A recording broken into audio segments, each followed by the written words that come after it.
BiggySweats, listen up. The midnight pre-patch rewards are actually insane. Blizzard went way harder on this event than anyone expected, and some of these rewards are straight up limited time only. If you missed them, they're gone. I've been digging through the beta, the vendors, the data mining, all of it, and today I'm breaking down every single reward you can get the second this event drops. Mounts, pets, gear, toys, the whole thing, with what's confirmed and what's still beta only. So let's not waste any time and jump straight into it. Either way, if this video helps you out, hit that like button. It's free, unlike literally everything Blizzard is about to sell us in the Midnight pre-patch. And a quick heads up, I'm giving away an epic edition of Midnight, so stick around to the end and I'll explain how to enter. So let's talk timing, because this part actually matters.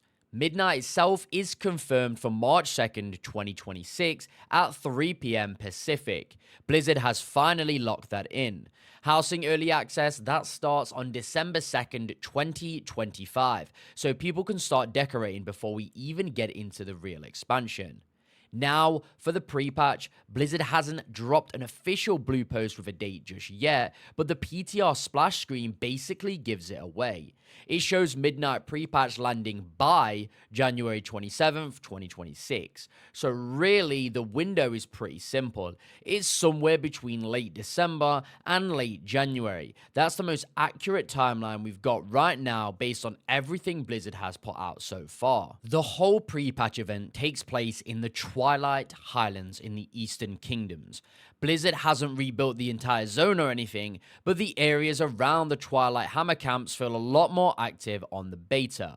More cultists, more effects in the sky, and genuinely a something big is happening here vibe. Your main hub for the event is the Ascension base camp. That's where you'll find the vendors, pick up your quests, check the minigame table, and where most players gather before heading out. It's basically the command center for the whole event.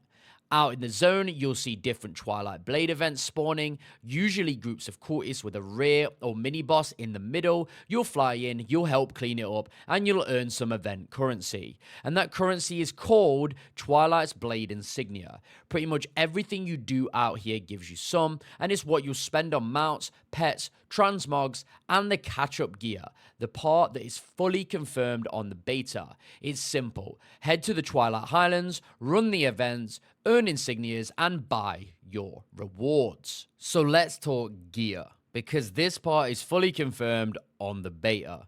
When you land at Ascension Base Camp, you'll find a vendor named Armorer Kalanovan. He sells the full Ascension Arresters set. This is the catch-up gear for the Midnight pre-patch. On the current beta build, every piece is item level 121, marked as champion 1 out of 8, and each piece costs 40 Twilight's Blade insignias. And if that item level does look strange, it's because Midnight uses a stat squish. Everything in the game has been scaled down numerically, so 121 in this squish system lines up where pre-patch catch-up gear normally sits power-wise. This is the exact setup on the beta right now. Obviously, Blizzard can still tweak the costs or tuning before it goes live, but as it stands, this is the gear you'll be working with. And honestly, if you're gearing ults before Midnight launches, this is one of the easiest catch-up windows we've had. Just farm events, grab your insignias, and buy whatever pieces you're missing, ready for the Midnight launch. Right next to Kalanovan is the event's Cosmic vendor, Materialist Ophanel. This NPC offers everything covering stuff that isn't straight up gear. On the current beta build, Ophanel's inventory is a mix of cosmetics, mounts, pets, some Twilight-themed weapon appearances, and even a few early furniture pieces for players who are already planning their Midnight housing layouts. If you're into collecting things, whether it's transmog, pets, toys, or decorations, this vendor is basically where you'll be spending most of your event currency.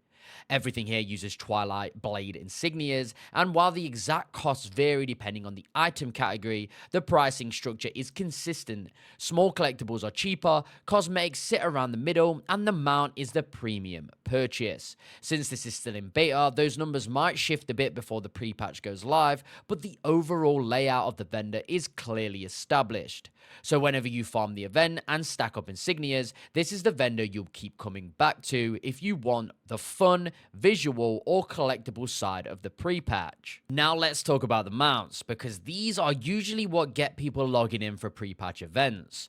The first one is the Retrained Skyrazor. This is the mount you get directly from the event vendor, and on the current beta build, it's the big Insignia sync.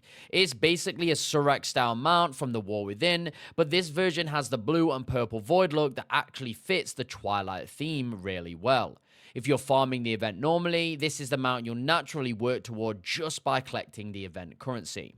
The second mount is the Lightforged Mech suit, and this isn't one brought, you earn it through the achievement 2 minutes to midnight. That achievement requires you to track down and defeat all the special bosses that the Twilight's Blade summoned during the event in the Twilight Highlands.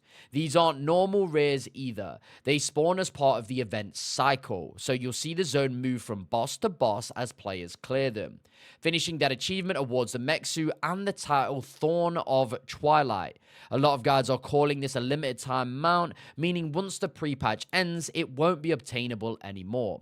Blizzard hasn't officially stamped that in writing yet, but based on how previous pre-patch rewards work, it's a very safe assumption. So you've basically got one mount you buy through vendor's currency, and one that you earn by actually taking part in the event's boss cycle. Outside the big ticket mounts, the pre-patch also includes a handful of collectibles for anyone who likes filling out appearances or adding more pets to the roster.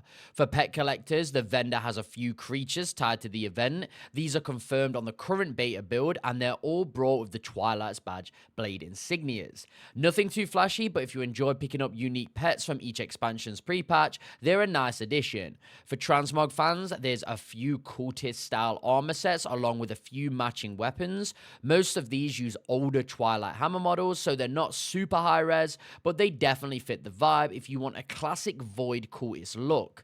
Again, these are confirmed through beta and data mining, but the exact methods or prices could shift by launch. Overall, these aren't the main headline rewards, but they round out the event nicely for collectors. There's also a little bit of extra fun in this event in the form of a toy called the Twilight's Blade Top Secret Strategy Training Guide.